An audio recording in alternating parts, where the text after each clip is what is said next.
Hey, what's up, y'all? I want to take a quick video to talk about a concept that I don't see a lot of people doing when it comes to African cichlid. So, this tank behind me was my 75 gallon, is my 75 gallon. It used to be saltwater, but I had knee surgery back in June.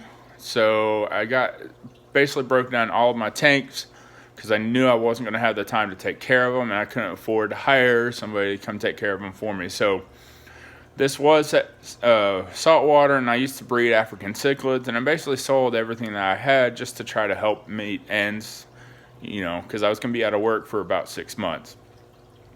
So I was back and forth as to what to put in this tank, and I just decided I'm going to go African cichlids because you get that amazing color.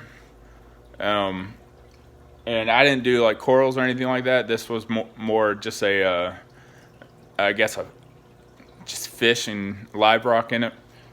So right now it's just starting up. I have to excuse the cloudiness. I just put this rock right there in there, and it stirred up a lot of dust. The sand is fresh, so it's, as much as I cycled it through the bucket of fresh water, it's still a little bit of dust left in it. Which, by the way, the sand is just play sand at Lowe's. You get a 50-pound bag for like $10. Can't beat that, and it looks great. I don't really know if that came across in the video, but so right now all I've got is a couple of like artificial decorations, like this piece right here. I may keep that one in there, I don't really know, but like this one right over here, and a couple of others are just fake decorations. And I personally like to, in my show tanks, to have like a natural look. So I'm trying out a method that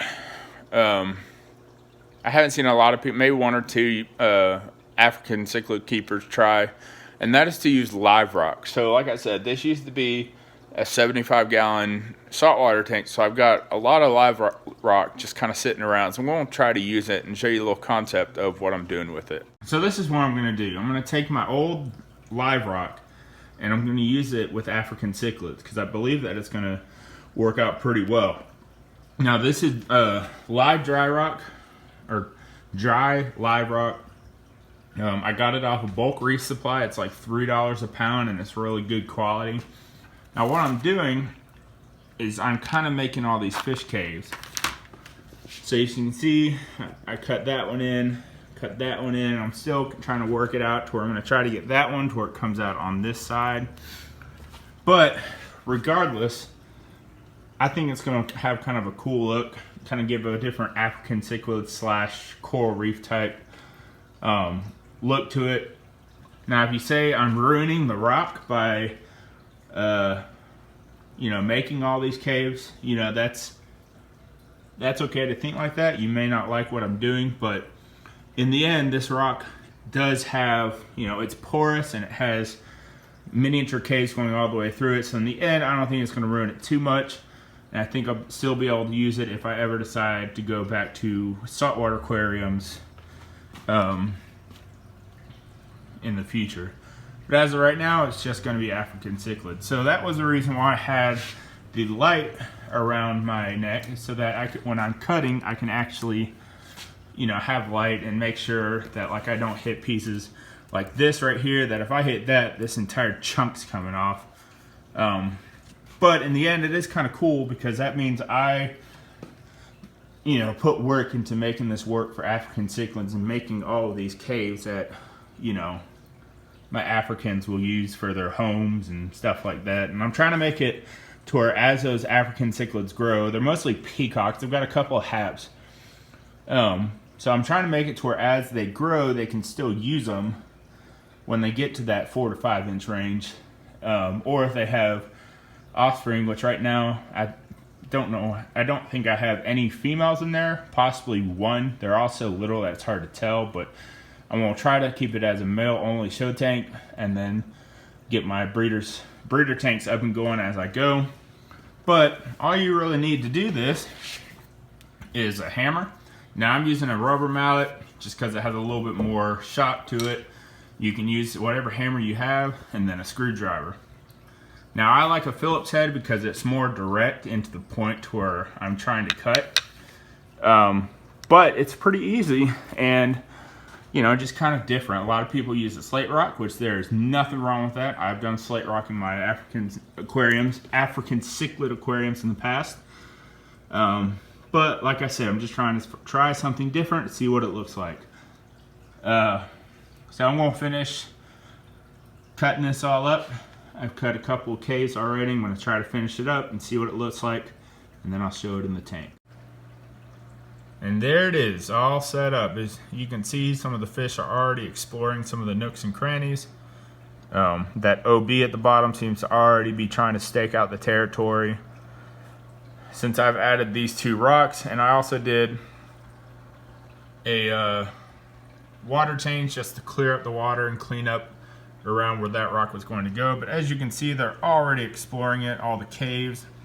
I could not be happier with the results. So it is something just a little bit different to add to your aquarium. If you are interested in that, I highly recommend Bulk Reef Supply, and they have a lot of videos. They even have a video talking about tips of what I did just now with that. When you look online, this is going to be, I don't know what specific dry rock, but it's just a dry live rock. They sell it by the pound. This one was $2.99 per pound, and I believe, if I'm correct, that this was a medium-sized rock, because I mostly got medium because I wanted flexibility as far as arrangement of where it went. So I got medium and small. I don't have a small rock in there right now, but I'll use this as comparison.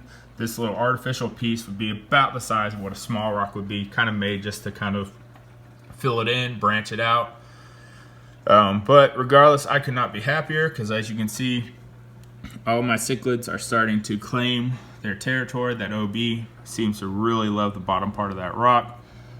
I don't know exactly what I'm going to do as far as, I know I'm going to take this piece out. This which is kind of added, just to kind of add more shelter, whatever you want to call it, hiding spots. I'll probably leave it in there for now, but eventually, I don't really know. This will probably stay in there long term, but I might get one of my other rocks to see if I can chisel it out, kind of like this one was, and then put it in the center, and then kind of branch it out with smaller pieces, flow it across the aquarium itself. But for now, I could not be happier. I think it looks great. I might add some fake plants, like stick them inside the crevices, stuff like that. But if you are looking for something different, I definitely recommend checking that out. If you like this video, don't hesitate to subscribe. I don't really know what I'm going to do yet. I think mostly starting out, I'm going to do like weekly tips of what my experiences have been that a lot of YouTubers don't really talk about. So that's probably what I'm going to do. They'd probably be like short videos. This will probably be the longest one so far, but really love the way it turned out. Other than that, thank you for watching, and you all have a great day.